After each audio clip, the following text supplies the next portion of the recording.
வணக்கம். நமக்கு எண்கணி ஞானத்தையும், வேத ஜோதிட ஞானத்தையும், ஆன்மீக ஞானத்தையும் வழங்கிய அனைத்து குருமார்களுக்கும் நன்றி என்ற அதே வேளையில் இது ஒரு ஜோதிட விளக்க வீடியோ விருப்பம் உள்ளவர்கள் தொடர்ந்து பார்க்கலாம். ஒரு கேள்வி. வணக்கம் அண்ணா. ப்ளீஸ் எக்ஸ்பிளைன் அபவுட் மரண கண்டம், ஆயுள் குறைவு ஜாதகம். ஓகே. ஆயுள் குறைவு ஜாதகம். ஆயுள் குறைவு ஜாதகம் கண்டிப்பா நம்ம யூடியூப்ல நிறைய எக்ஸ்பிளைன் பண்ணியிருப்போம். பட் இருந்தாலும் ஒரு ஜாதகத்தை நீங்க எடுக்கிறீங்க. எப்படி அவங்களுக்கு ஆயுள் குறைவாக இருக்கு அப்படின்றத பார்ப்பீங்க அப்படின்னா, இயல்பாக ஒரு ஜாதகத்துக்கு சகலமும் லக்னமே பிரதிபலிக்குங்க. அந்த ஜாதகர் எப்படி வாழ போறாரு, அந்த ஜாதகர் நல்லா வாழ போறாரா, அந்த ஜாதகம் கஷ்டப்பட போறாரா, அந்த ஜாதகர் வந்து லக்ஸரியான வாழ்க்கையை வாழ போறாரா, அவர் அழகா இருக்காரா, அவர் குள்ளமா இருக்கிறாரா, அவர் வளர்த்தியா இருக்கிறாரா, இது எல்லாமும் அந்த லக்னம் தான் முடிவு பண்ணும், அவருடைய எண்ணங்கள் செயல்பாடுகள் உட்பட. ஓகேங்களா? இந்த அமைப்புகள்ல அவருடைய ஆயுளை நிர்ணயம் பண்றதும் லக்னம் தான்.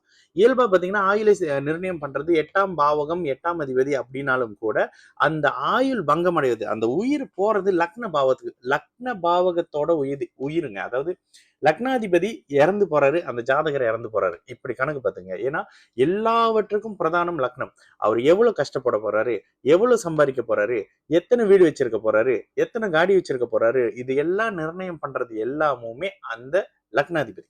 ஓகேங்களா? அந்த ஜாதகத்துல லக்னாதிபதி பலமா இருக்கிறாருங்க. சனி செவ்வாயா இருந்தா கூட லக்னாதிபதி உச்சமா வந்துடுறாருன்னு வச்சுக்கோங்களேன். அவருக்கு அவருடைய ஜாதகத்துல பாதி அளவுக்கான ஆயுள், லக்னம் கெட்டு போனாலும் லக்னாதிபதி உச்சமாக இருக்கிற பட்சத்துல உங்களுக்கு ஆயுள் வழங்கப்படும். எப்படி வழங்கப்படும்?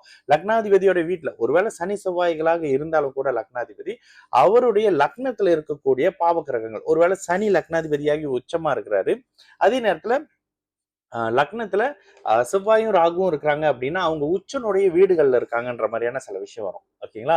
எந்த இடத்துலங்க ஒருத்தருக்கு சுத்தமா ஆயுள் கெட்டு போகுது, எந்த இடத்துல ஒருத்தர் மத்தியம ஆயுள் தான், இறந்து போனவங்களுடைய ஜாதகத்தை எடுத்து பாருங்க. ஒருத்தர் 30 வயசுல இறந்து போயிட்டாரு, ஒருத்தர் 20 வயசுல இறந்து போயிட்டாரு, அவருடைய ஜாதகத்துல பாருங்க முதலாம் நிலையாக லக்னமும் லக்னாதிபதியும் கெட்டு போயிருப்பாருங்க.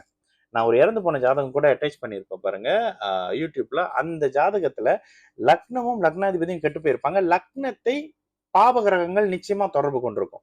ஒருத்தர் விபத்துல இறந்து போறாரு, அந்த இடத்துல செவ்வாய் ராகு சம்பந்தப்பட்டிருக்கும். ஒருத்தர் நோயால படுத்த படுக்கையாக இறந்து போறாரு, அந்த இடத்துல சனி சம்பந்தப்பட்டிருப்பாரு.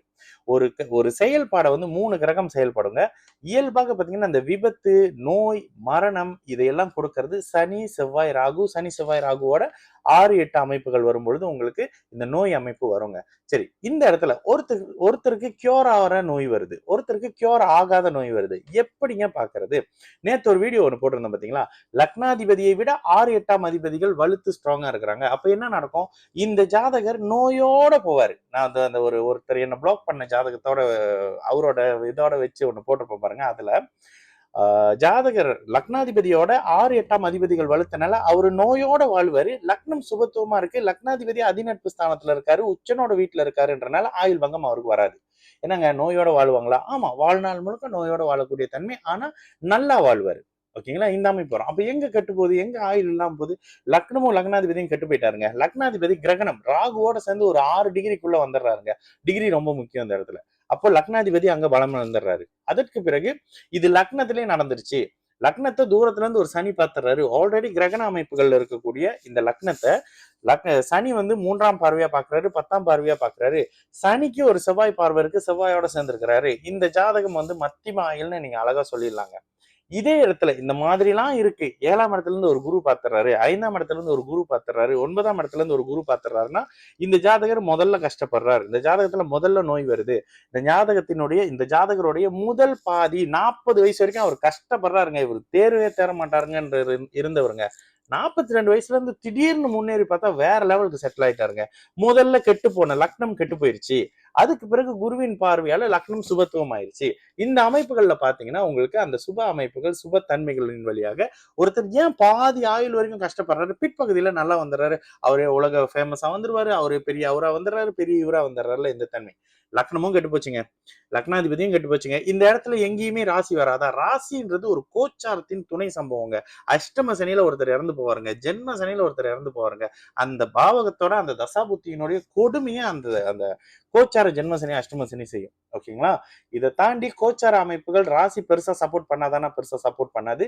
லக்னம் மட்டுமே பிரதானம். உங்களுக்கு நீங்க நல்லா எப்படி இருக்கிறீங்க, அங்கஹீனமா இருக்கிறீங்களா, செயல்பட முடியாம இருக்கிறீங்களா, இதெல்லாம் லக்னமும் லக்னத்தின் பாவகங்களும் அடிப்படையில தான் செயல்படுமே தவிர கண்டிப்பாக உங்களுடைய ராசி அந்த அமைப்பை செயல்படுத்தவே படுத்தாது. அப்போ 8ஆம் அதிபதியும் கெட்டு போயிடுறாரு, 8ஆம் வீடும் கெட்டு போகுது, லக்னமும் கெட்டு போயிடுறாரு, லக்னாதிபதியும் கெட்டு போயிட்டாரு. இவங்க இடத்துக்கு எந்த விதமான சுபத்தன்மையும் இல்லை, அவங்க இறந்து போயிடுவாங்க. இதுக்கு அடுத்து 8ஆம் இடத்துல சனி சூப்பரா இருக்காருங்க. ஆனா லக்னாதிபதியாகவே இல்லை அப்படின்னாலும் அந்த ஜாதகருக்கு அமைப்பு சரியா இருக்காது. ஏன்னா சில ஜாதகங்களுக்கு லக்னாதிபதியே இருக்க மாட்டாங்க. ஓகே, எந்த ஜாதகத்துக்கு? மேஷ லக்னக்காரரா இருந்து அவருக்கு லக்னாதிபதி 8ல இருந்து அந்த ஜாதகத்துக்கு லக்னாதிபதி இல்லைன்னு அர்த்தம். இது கொஞ்சம் நுட்பமான டீப்பான விஷயம் சொல்றேன். இது உங்களுக்கு புரியுமான்னு தெரியல. ரிஷப லக்னக்காரங்களுக்கு லக்னாதிபதி 6ஆம் இடத்துல இருந்து அவர் சுபத்தன்மை பெறலைன்னா அந்த ஜாதகத்துக்கு லக்னாதிபதி இல்லைன்னு வரும். அதேதான் விருச்சகத்துக்கு லக்னாதிபதி 6ல செவ்வாய் இருந்தாலும் அந்த இடத்துல லக்னாதிபதி இல்ல 6ஆம் அதிபதி தான் இருக்கிறாருன்னு வரும். அதே மாதிரி இவரு ரிஷப லக்னத்துக்கு 8ஆம் இடத்துல 6ஆம் இடத்துல சுக்கிரன் இருந்தாருன்னா அந்த இடத்துல 6ஆம் அதிபதி தான் இருக்காரு, லக்னாதிபதி இல்லைன்னு வரும். இது ஒரு குழப்பமான ஒரு விஷயம். ஆனா இதை புரிஞ்சுக்கிட்டீங்க அப்படின்னாக்கா சில விஷயத்த டீட்டெயிலா பலன் எடுக்கலாங்க. சரிங்களா? நல்லது நடக்கும். நல்லா இருப்போம். வணக்கம்.